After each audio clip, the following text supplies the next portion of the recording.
में देना है उन्हें कि नहीं देना है, बस कहना ही कहना है कि देना भी है। रोज तो कहते हो जब भी, लेकिन उतनी देर कहोगे जितनी देर अगरबत्ती जलती रही। तन मन धन सब है तेरा, सब है तेरा, और अगरबत्ती बुझी सब है मेरा। मेरा तो मेरा, तेरा भी मेरा, पड़ोसी का भी मेरा, अपना तो है ही और सबका मेरा। कैसी कैसी झूठ कहते हो। तन मन धन सब है तेरा, अरे कहना है तो मीरा जी की तरह कहो। शंकराचार्य जी महाराज, सत्यमित्रानंद जी महाराज केवल एक ही भजन गाते थे जीवन में, तो वो जहाँ भी जाते थे। स्वामी राम सुखदास जी महाराज भी इसी भजन को गुनगुनाते थे।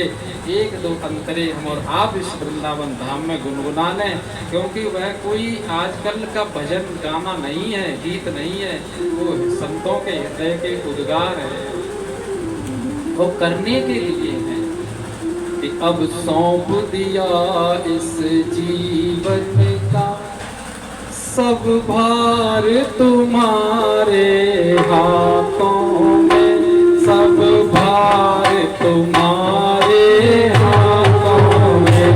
अब सौंप दिया इस जीवन का सब भार तुम्हारे हाथों में।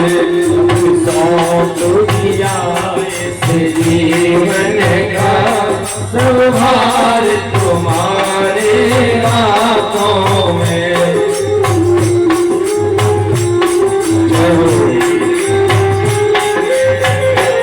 देखो सुरताल आए ना आए, बड़े भाव से कहो, क्योंकि तीर्थ में, तीर्थ स्थल का, वह भी ऐसे आश्रम में बैठे हो आप जहाँ निरंतर साधना होती रही, आज भी होती है, और जिस स्थान पर हम और आप बैठे हैं, इस स्थान पर विगत कई वर्षों से इसी स्थान पर गौशाला हुआ करती थी। ये लिलौरी बनी हुई, यहाँ गाय बनती। महाराज जी ऐसा ही ये करते, ये यहाँ गाय, और जहाँ गाय कई वर्षों तक गाय रही हो, वह स्थान कितना पवित्र होता है। स्वामी रामसुखदास जी ने तो ये कहा था, जब ये शरीर छूटे तो इस शरीर को जहाँ गाय बलती रही हैं, उस गौशाला में ही इसका अंतिम संस्कार किया जाए। इस प्रकार से ऐसा पवित्र स्थान, और यहाँ जो भी संकल्प होगा तो आपका सिद्ध भी होगा। यहाँ बैठ करके आप जो भी संकल्प लेंगे वह सिद्ध होगा। तो और संकल्प से हमें तो लेना देना नहीं, आप कर सकते हैं, आपको मना भी नहीं है। यदि संसार की भी कोई कामना हो, आपकी कोई काम नहीं हो रहे हो, तो आज आप यहाँ बैठ करके तीर्थ में भागवत जी कथा, गौशाला, ब्रह्मज्ञानी महापुरुष का आश्रम, महाराज जी का सानिध्य, चित्त की वृत्ति एकाग्र, आपकी कोई सांसारिक कामना भी हो तो आप यह संकल्प लो, आपकी निश्चित पूरी होगी सांसारिक कामना। लेकिन हम कौन सी कामना करते हैं? अब सौंप दिया इस जीवन का सब भार तुम्हारे हाथों में। अब सौंप दिया इस जीवन का सब भार तुम्हारे हाथों में। और इतना है जीत तुम्हारे हाथों में, है हार तुम्हारे हाथों में, है जीत तुम्हारे हाथों में, है हार तुम्हारे हाथों में। जीवन का हार तुम्हारे हाथों में।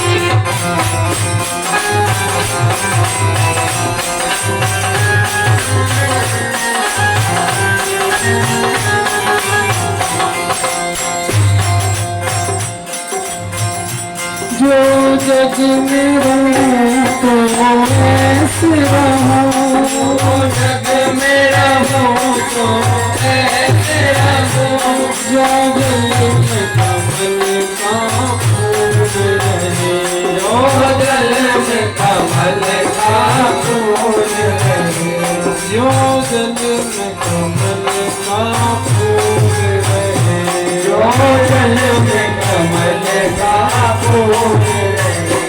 मेरे गुण दोष समर्पित हो, मेरे गुण दोष समर्पित हो, सरकार तुम्हारे हाथों में, सरकार तुम्हारे हाथों में, अब सौंप दिया इस जीवन का सब भार तुम्हारे हाथों में, अब सौंप दिया इस जीवन का सब भार तुम्हारे हाथों में, जीवन तुम्हारे हाथों में, हार तुम्हारे हाथों में, अब सौंप दिया जीवन का भार तुम्हारे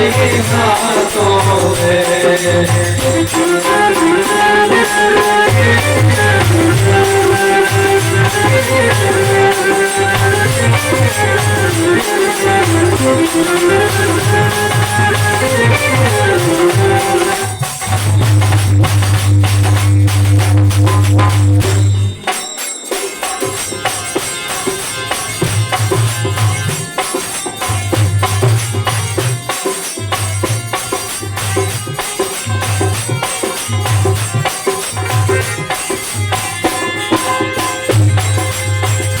और देखिए अंतिम पद, अंतिम अंतरा कहते हैं, मुझ में तुझ में बस भेद नहीं, मैं तुझ में बस भेद नहीं, मेरे हो तुम नारायण हो, मेरे हो तुम नारायण हो, मेरे हो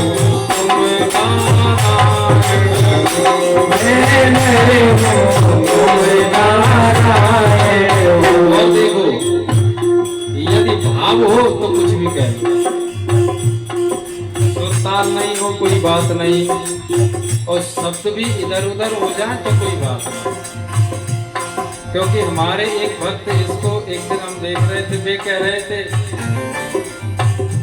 तुम नर हो मैं नारायण,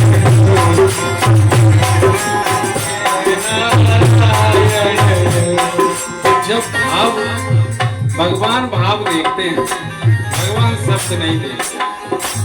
यहाँ जगत में तो मंत्री संतरी कलेक्टर होगा तो वो शब्द देखेगा, भाव नहीं देखेगा। आपने गाली दी तो FIR हो जाएगी, आप कहोगे नहीं भाव तो बड़ा अच्छा था, उनका भाव पर तो गाली पे FIR होगी, लेकिन भगवान को गाली भी दोगे और भाव अच्छा है तो कल्याण ही होगा। कुछ भी कह लो, मैं नर हूँ तुम नारायण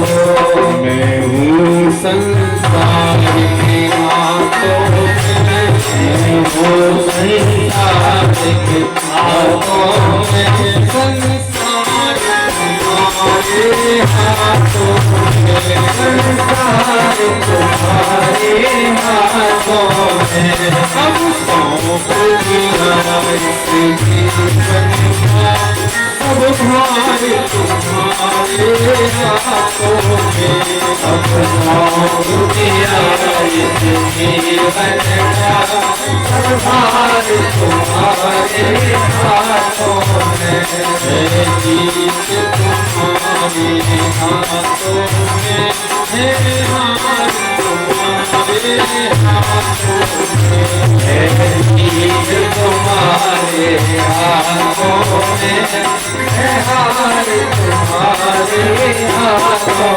में।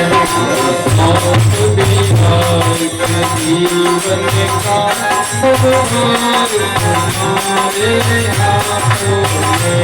अब मौत भी हार के जीवन का सब हार तुम्हारे हाथों में। सब हार तुम्हारे हाथों में।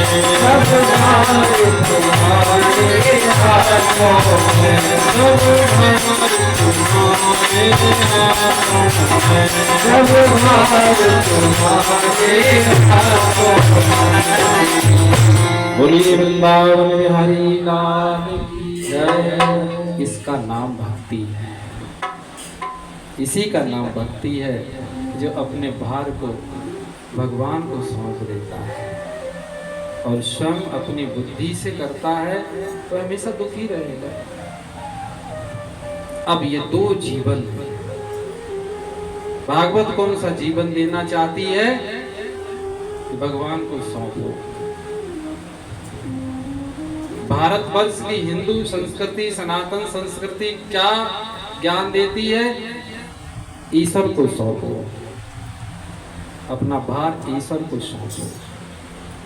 अब तर्क और बहस के लिए तो बहुत बातें हैं, लेकिन समझने के लिए है भार ईश्वर को सौंपो। आप केवल अपना कर्तव्य कर्म करो।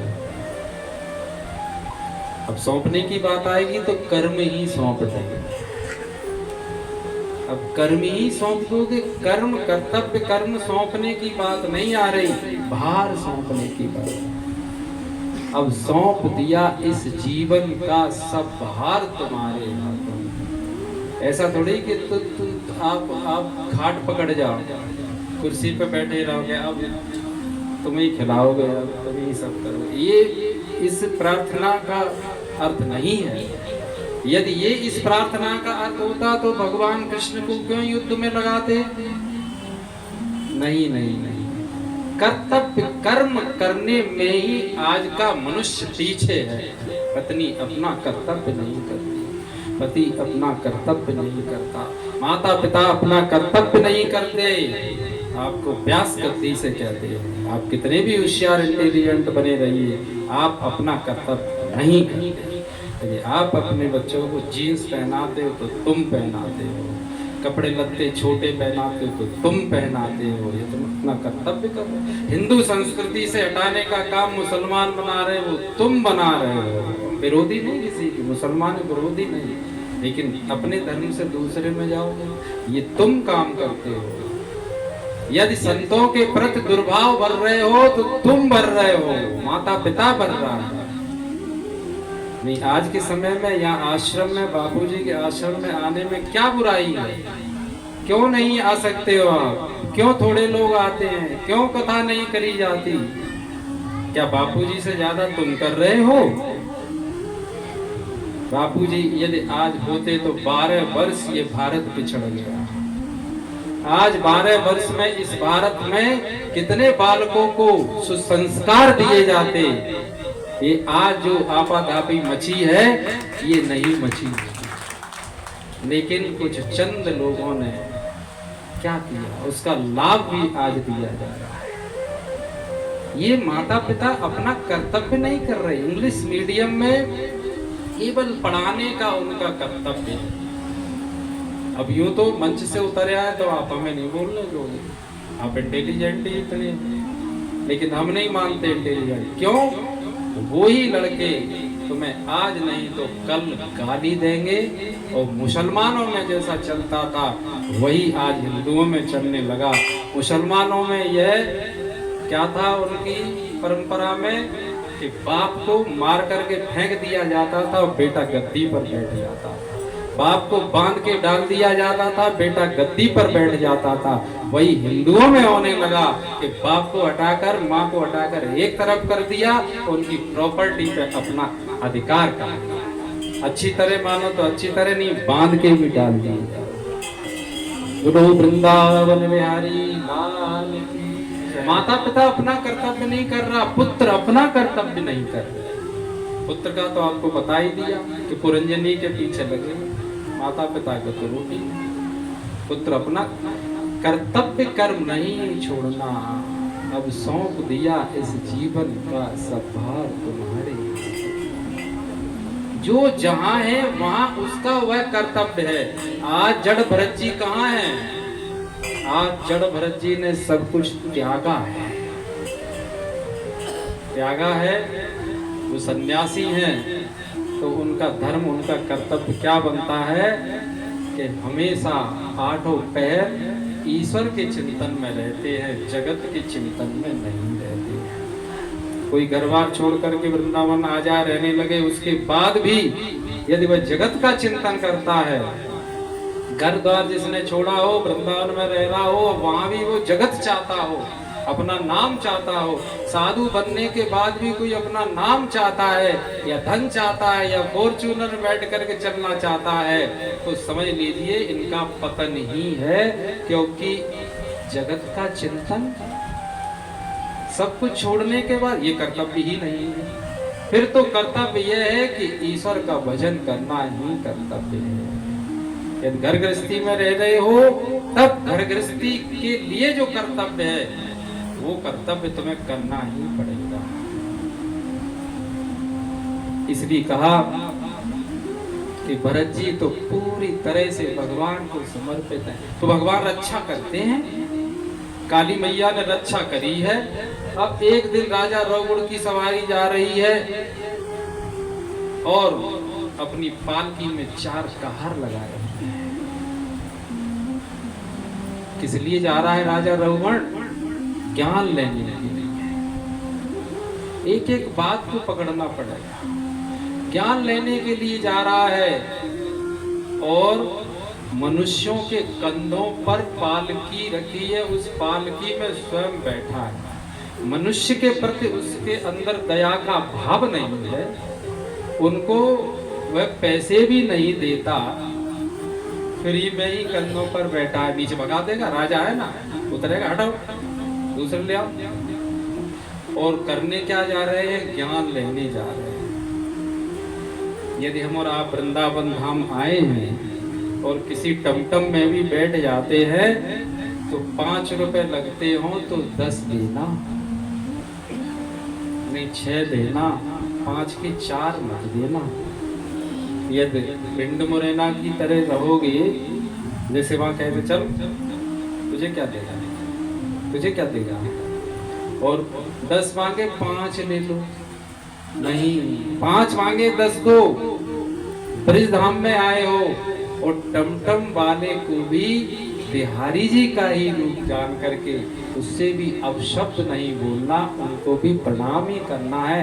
ब्रिजवासी तो ब्रिज की तो कण कण में बिहारी जी का वास। यदि ऐसा भाव रखोगे तो आपको कुछ मिलेगा, और भिंडसाई चलाओगे तो थोड़ी मिलेगा। ज्ञान लेने आए हैं, टमटम के पैसे नहीं देना चाहते, एक दूसरे को अपना कलेऊ रखे वो खिलाना नहीं चाहते, दूसरे की मदद नहीं करना चाहते, ज्ञान लेने आए हैं। राजा रघुगुण पालकी पर जा रहा है और एक कहार उनका हल्का पड़ा, कहता है कोई दूसरा कहार ढूंढ करके लाओ, ये हल्का पड़ रहा है। तब फिर पालकी रखी गई, एक कहार देखा गया तो और तो कोई मिला नहीं। जड़ भरत जी चले जा रहे थे, कहा ये सही है, इनको लेकर के आओ। पालकी में लगा दिया, पालकी में लग गए, चलो पालकी में लग जाओ। वो कहते चलो लग जाओ, क्या बात है। पालकी में लग गए, चलने लगे। लेकिन ब्रह्म ज्ञानी पुरुष तो उसे कहा जाता है तो एक चींटी पर भी पैर नहीं रखे, उसकी दृष्टि इतनी बारीक हो, इतना संवेदनशील व्यक्ति होता है ज्ञानी पुरुष कि उसके मन से, वाणी से और कर्म से कभी दूसरे व्यक्ति को कष्ट नहीं पहुंचता। मुक्त पुरुष मुक्त रखता है, बद्ध पुरुष बद्ध रखता है। आप जैसे व्यक्ति के संग रहोगे तैसे ही रहोगे। बद्ध के साथ रहते हो तो बंध जाते हो, और मुक्त के साथ रहते हो तो मुक्त रहते हो। क्योंकि जो स्वयं मुक्त है, स्वयं मुक्त रहता है, वह संग रखने वाले को भी मुक्त ही रखता है। जो स्वयं बंधा है तो सामने वाले को भी बांध करके रखता है। भरत जी मुक्त पुरुष हैं, एक चींटी पर भी पैर न रख जाए तो छलांग लगा देते हैं। आप विचार करना इस बात पर, कथा यही है पूरी। आप विचार करना, आप वृंदावन जाते हो, परिक्रमा लगाते हो, आप बिहारी जी जाते हो, कभी नीचे देख के चलते हो? कभी आपने देखा है कि आप चींटी की लाइन जा रही है, आपने बचा के पैर रखा हो? आप बिहारी जी मंदिर, आप भीड़ में जाते हो, भीड़ में आप देखिए एक दूसरे के कोहनी, कितनी गुस्सा दूसरे के प्रति। बिहारी जी का दर्शन, चाहे व्यक्ति मर जाए, चाहे कट जाए, वो तो शासन प्रशासन ये व्यवस्था कर रहे हैं। यदि उनकी व्यवस्था नहीं हो तो तुम तो जन कितनों को मार डालो, क्योंकि तुम्हें दर्शन करना है, सामने कोई मर जाए। यह दर्शन, ये श्रीमद् भागवत यदि ध्यान से किसी ने सुनी हो तो यहाँ जड़ भरत जी उस पालकी में उनको लगा रखा है, और चलते कैसे चींटी दिखती है, पालकी कंधे पर रखे हैं, इतना भार रखा है, तब भी उनका ध्यान कहाँ है कि मेरे शरीर से कोई किसी को कष्ट ना हो जाए, चींटी भी न मर जाए। छलांग लगाते हैं, और रघुगुण पालकी में बैठा है, ये ज्ञान लेने जा रहा है। रघुगुण पालकी में बैठता है, और जैसे ही भरत जी छलांग मारते हैं तो उसका सिर पालकी के ऊपर हिस्से से टकराता है, धड़ाम। तो पालकी में बैठा बैठा कहता है, किस पागल को नीचे लगा रखा है? कौन पागल लगा रखा है? तो नीचे से आवाज जाती है कि राजन, पागल ही परमात्मा को प्राप्त करता है, पागल ही होना पड़ता है। पा माने अहंकार, गल माने गलना, इसका अहंकार गल जाता है, उसका ही नाम पागल होता है। इस प्रकार से उनका संवाद होता है। तो रघुगण का नीचे उतारो, पालकी नीचे उतारो। पालकी से उतर के आते हैं, साष्टांग दंडवत करते हैं, कहते हैं आप कोई साधारण पुरुष नहीं लग रहे, आपकी बातों से ऐसा लगता है आप कोई ज्ञानी पुरुष हैं। आप कपिल जी हो क्या? आप दत्तात्रेय जी हैं क्या? तो कपिल और दत्तात्रेय जी के विषय में जड़ भरत जी ने सुन रखा था, तो उनके ही सानिध्य में बैठने के लिए जा रहे थे, उनसे दीक्षा लेने के लिए, ज्ञान लेने के लिए। तब जड़ भरत जी ने कहा, आपको कपिल से और दत्तात्रेय से क्या लेना देना, आपको ज्ञान से लेना देना है। आप तो अपनी जिज्ञासा प्रकट करिए कि मुझे दीक्षा लेना है, मुझे संबंध स्थापित करना है ज्ञानी पुरुष से, मुझे अब मोह ममता से छूटना है, मुझे अब अपने जीवन का कल्याण करना है। तब जड़ भरत जी कहते हैं, राजन, पहले अपने राजा होने के अहंकार को छोड़ो। तुम राजा बन के ज्ञान लेने आए हो।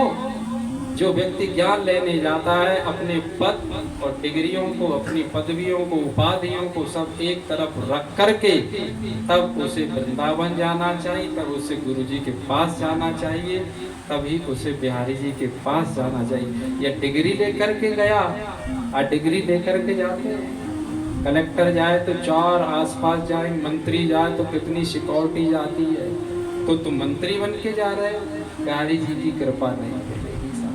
उपाधि को हटाना पड़ेगा, उपाधि हटा करके जो ईश्वर के सामने जाता है उस पर बिहारी जी की कृपा होती है। ये आवश्यक नहीं कि उनकी मूर्ति के पास ही पहुंच जाओ, तुम उस गली में भी खड़े हो, भीड़ है, तुम दूर खड़े रहो, लेकिन अपनी उपाधि को उतार करके नीचे रख दो। एक बार चप्पल जूता उतार पाओ मत उतार पाओ कोई बात नहीं, अपनी उपाधि को नीचे उतार के रख दिया और गली में से प्रणाम कर लिया, बिहारी जी तुम्हें प्रत्यक्ष दिखाई पड़ जाएंगे, आपके दर्शन के। ये श्रीमद् भागवत महापुराण की कथा का उद्घोष है, ये हम अपनी तरफ से नहीं कह रहे। इसलिए कथा हमने अपने गुरुदेव के मुखार बिंद से सुनी है, इसलिए हम व्यास गद्दी पर बैठ के वृंदावन धाम में और पूरे जोर शोर के साथ, पूरे अपने अनुभव के साथ पूरे अपने आत्मबल के साथ हम इस बात को कह पाते हैं, क्योंकि हमें पूर्ण भरोसा है अपने गुरु ज्ञान पर। गुरु ज्ञान को अपना ज्ञान बना है, उस पर हमें पूर्ण भरोसा है। कहा गया कि अपनी उपाधियों को हटाओ। और राजन, तुम इन कहारों को लगाए हुए उनको पैसे देते हो, ठीक ठीक। इन कहारों को क्या ये जानवर है? कौन है ये? इनको नीचे इनके कंधों पर बैठ कर के ज्ञान लेने आते। अपनी उपाधि को हटाओ, अपने अंतःकरण में दया का भाव जागृत करो और अपने कर्तव्य का पालन करो, तब हम अपने साथ जुड़ने का, संबंध करने का आपको अधिकार है। वो समझ गए राजा रौगण ये कोई साधारण पुरुष नहीं है। बैठ करके अपनी जिज्ञासा प्रकट करी है कि मैं आत्मज्ञान प्राप्त करना चाहता हूँ, मैं कौन हूँ, मैं ये समझना चाहता हूँ, मेरी समझ में अभी तक ये बात नहीं आई है। उनके साथ संबंध करके, दीक्षा दे करके अपना शिष्य स्वीकार किया और शिष्य स्वीकार करके जड़भरत जी ने राजा रौगण को ज्ञान दिया है। उस ज्ञान को सुन करके और उन्होंने फिर तप किया है, उसको अपने ध्यान की साधना के द्वारा उसको साधा है और राजा रौगण ने अपना कल्याण किया है। व्यास जी महाराज ने कहा है एक ही उपाय है कल्याण का। तीर्थ से कल्याण नहीं होता, दर्शन से कल्याण नहीं होता, उपासना से कल्याण नहीं होता, लेकिन ये सब करे जाते हैं। ये इसलिए किए जाते हैं कि यदि ये सब कुछ आपने अच्छे भाव से कर लिया, नियम संयम से कर लिया, तो इसका फल ही ये मिलेगा कि आपको गुरुदेव का सानिध्य मिल जाएगा, गुरुदेव आपको मिल जाएंगे या गुरुदेव आप पर प्रसन्न हो जाएंगे। और जब गुरुदेव आप पर प्रसन्न हो जाएंगे तो गुरु कृपा ही केवलम शिष्य परम मंगलम। आप अधिकारी हो जाएंगे गुरु ज्ञान के, गुरु ज्ञान को समझ पाएंगे। और जो गुरु ज्ञान समझ लेता है, कहते हैं व्यास जी महाराज कि महापुरुषों के चरणों की रज को जिसने मस्तिष्क पर धारण कर लिया, वही इस भवसागर को पार कर पाता है, दूसरा कोई व्यक्ति नहीं कर पाता। जे गुरु चरण रैन शिर धरे, ते जन सकल विभव वश। गुरु के वचन प्रतीत न जेहि, सपने सुख सिद्ध सुलभ ना। यदि गुरु की बात पर जिसको विश्वास नहीं हो रहा, गुरु की बात पर जिसको विश्वास नहीं हो रहा, तो समझ लो उसको स्वप्न में भी सुख नहीं मिल सकता। आज तो लोग दीक्षा भी ले लेते हैं, जानकर के ये बात कह रहे हैं, समझाने के लिए। आजकल लोग दीक्षा ले लेते हैं, वृंदावन में भी कई लोगों ने ली, ये सब जान कर के कह रहे हैं, दीक्षा ली। और 4 लोगों ने कान भरे। दीक्षा लेने के बाद फिर गुरु को मनुष्य भी नहीं जानता। गुरु महापुरुष भगवान जानना तो ये तो बहुत बड़ी बात है। दीक्षा ली तब भगवान का चरण धोके पिए, और दीक्षा लेने के बाद किसी ने कान भरे, तो फिर अरे कम से कम मनुष्य तो जानते रहो। फिर यह भी नहीं समझा कि 1 गिलास पानी की भी इसको पूछ ले, तो आप समझिए कि इस व्यक्ति का कितना पाप है, कितना पाप है इस व्यक्ति का। आज का समय बस ये इसीलिए कहते यही कलयुग का प्रभाव है। बोलिए वृंदावन बिहारी लाल की जय। इसलिए मन में छल कपट द्वेष साधारण पुरुषों के प्रति भी नहीं रखना है, और फिर गुरु के प्रति, संत के प्रति, शास्त्र के प्रति, ईश्वर के प्रति यदि ऐसा भाव है तो आपका मनुष्य जन्म ही बेकार होगा। ऐसा व्यास जी महाराज ने कहा। और आगे के प्रकरण में सुखदेव जी महाराज राजा परीक्षित तो कहते हैं कान कुब्जे द्विजा कश्चित दासी पति अजामिल नामना नष्ट सदाचारो दास्या संसर्ग दूषिता। कहा कन्नौज में एक दासी पति अजामिल रहा करता था और वह अजामिल बोलो सच्चिदानंद भगवान सद्गुरु तुम्हारे प्यार ने जीना सिखा दिया। सद्गुरु तुम्हारे प्यार ने जीना सिखा दिया। सद्गुरु तुम्हारे प्यार ने जीना सिखा दिया। हमको तुम्हारे प्यार ने, हमको तुम्हारे प्यार ने, हमको तुम्हारे प्यार ने, हमको तुम्हारे प्यार ने वो इंसान बना दिया।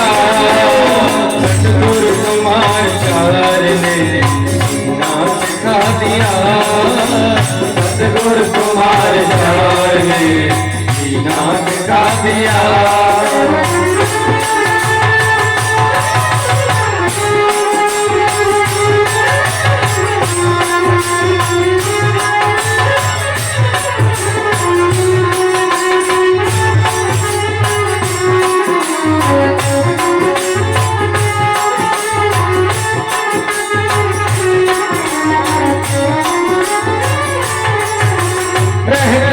जलवे आपके नजरों में हर घड़ी, रहते हैं जलवे आपके नजरों में हर घड़ी। रहते हैं जलवे आपके नजरों में हर घड़ी। रहते हैं जलवे आपके नजरों में हर घड़ी। मस्ती का नाम आपने, मस्ती का नाम आपने मिला दिया। सद्गुरु तुम्हारे प्यार में जीना सिखा दिया। सद्गुरु तुम्हारे प्यार में जीना सिखा दिया। हमको तुम्हारे प्यार ने, हमको तुम्हारे प्यार ने इंसान बना दिया। सद्गुरु तुम्हारे प्यार ने जीना सिखा दिया। सद्गुरु तुम्हारे प्यार में जीना सिखा दिया। सद्गुरु तुम्हारे प्यार में जीना सिखा दिया। बोलिए वृंदावन बिहारी लाल की जय हो।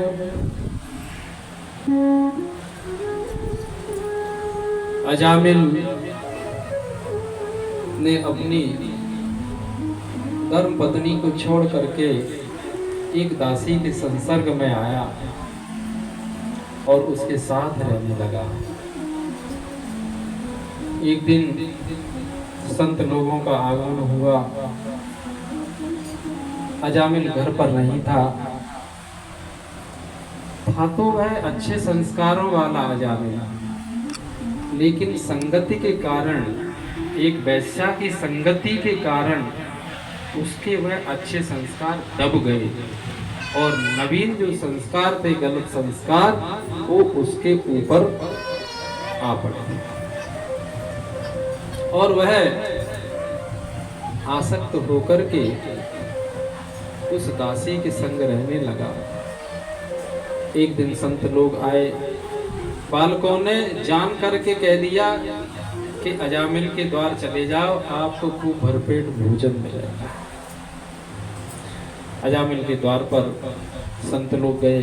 अजामिल था नहीं, दासी थी।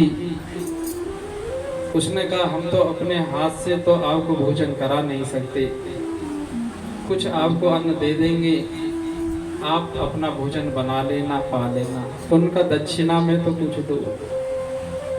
तब तक अजामिल का आगमन हुआ। अजामिल ने कहा हमारे घर में क्या कर रहे हो तुम लोग? तो अजामिल का तो काम ही था लूट पाट करना। अच्छे घर का बालक, लेकिन संसर्ग की वजह से, दासी की गलत संसर्ग की वजह से वह बिगड़ गया और लूटपाट करने लगा और संत महात्माओं को देख करके द्वेष करने लगा उनके साथ। आकर के बोला हमारे घर से बाहर जाओ, दक्षिणा की बात करते हो, तुम्हारे पास जो कुछ है वो मैं और छुड़ा लूंगा, क्योंकि मेरा काम है छुड़ाना, लूटपाट करना। इसलिए अब मिल गया आपको राशन पानी, आप बना लेना, खा लेना, जाइए। तब दासी ने कहा नहीं नहीं, क्योंकि अब देखो एक संतों का कहना नहीं मानना,